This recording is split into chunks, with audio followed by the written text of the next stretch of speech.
talk about the dark horses for this summer's European Championship, which for me, dark horses is a thing that I do like. Some people, for my opinion, they struggle to define dark horses. I just saw someone list Portugal as a dark horse. I mean, you look at the talent in that squad. How are they really a dark horse? I don't get it. How can someone consider them a dark horse? I think the expectations are up there. They're one of the top 3-4 teams. So I don't know. But okay, it's whatever. Now Croatia is a team that historically has been a very, good choice to be a dark horse. They've been a dark horse at the past few World Cups.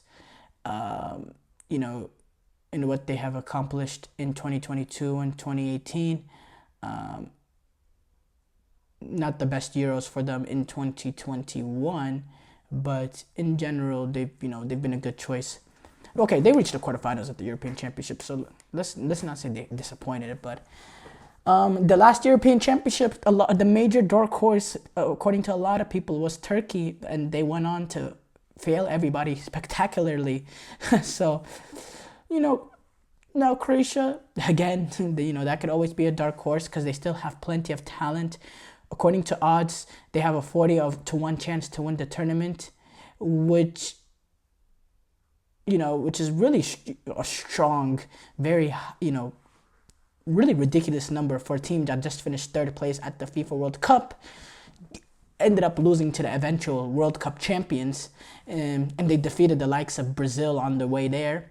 And what they did against Portugal, against one of these so-called favorites, defeating them. Yes, it's in a friendly game, but yeah, obviously I think they have a great chance. I think Hungary and Scotland both have chances to really be deadly, but the thing is the fact that they're both in the same group. I think one of those two teams, whoever, Hungary plays Scotland in, I believe it's their second games, in the group stages. Hungary, Scotland, no, it was match day 3. I think those are two teams that have, they have weapons to create ups, especially Hungary with Dominic Szoboszlai. I think Hungary, in the way that they had their last European Championship, they really should have got in. They played all 3 games fantastically well.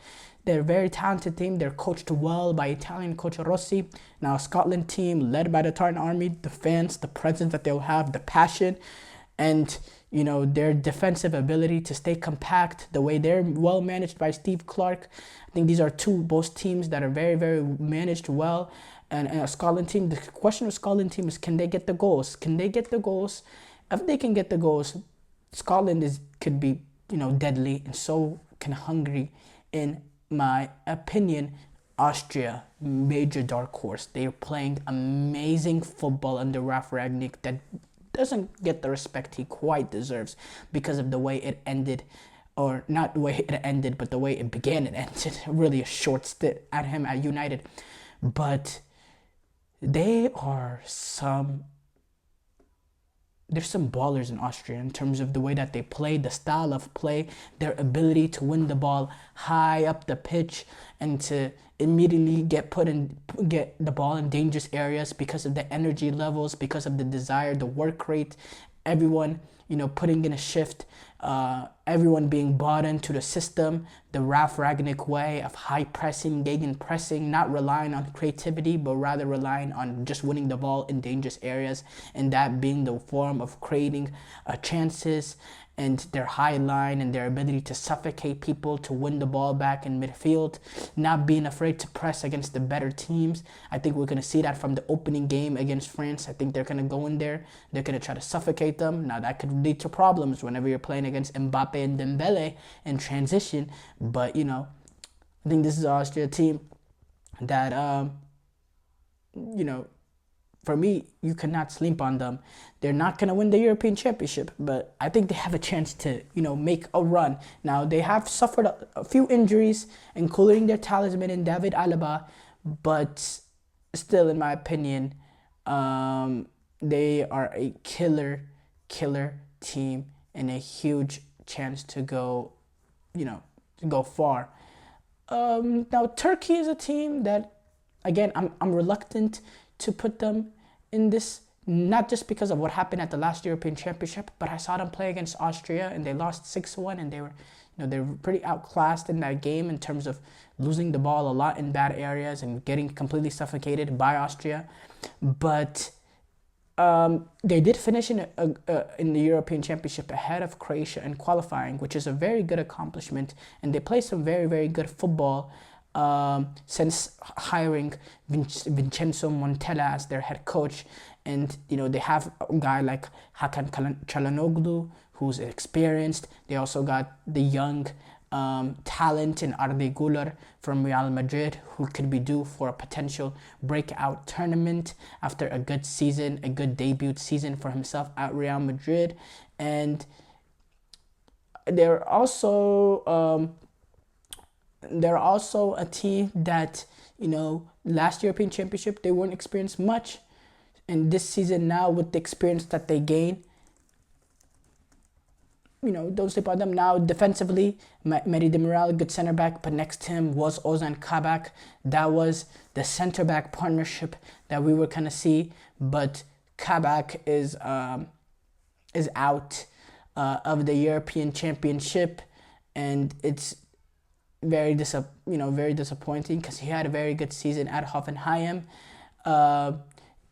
Soyuncu, he's also out for Euro 2024 due to injury. This happened a while back. So, this puts, Turkey in a little bit of a difficult spot at center back. But center back have been the position that they've had depth in over the last few years. So I think they will be able to overcome such loss at that position. Now for me, I think my major dark horse, and obviously they're not really dark horse when you look at the fact that the team that they are, but in terms of, the chances people are giving them, Belgium in my opinion. Now Italy are kind of in the similar boat with no expectations as Belgium, with little expectations, but Italy kind of did it themselves with not being able to make the World Cup, and the quality is just not there, especially on the attacking end of the pitch. For me, Belgium, when you look at the midfield and the attack, it's one of the best in this tournament. When you look at a potential midfield three of De Bruyne, Tielemans, Onana, and then a front three of a Lukaku, a Trossard, a Jeremy Doku, that's a brilliant midfield to attack. Now, they don't have Thibaut Courtois, which is a big, big miss because he is a brilliant goalkeeper, despite my issues with him, with other things. But he is a brilliant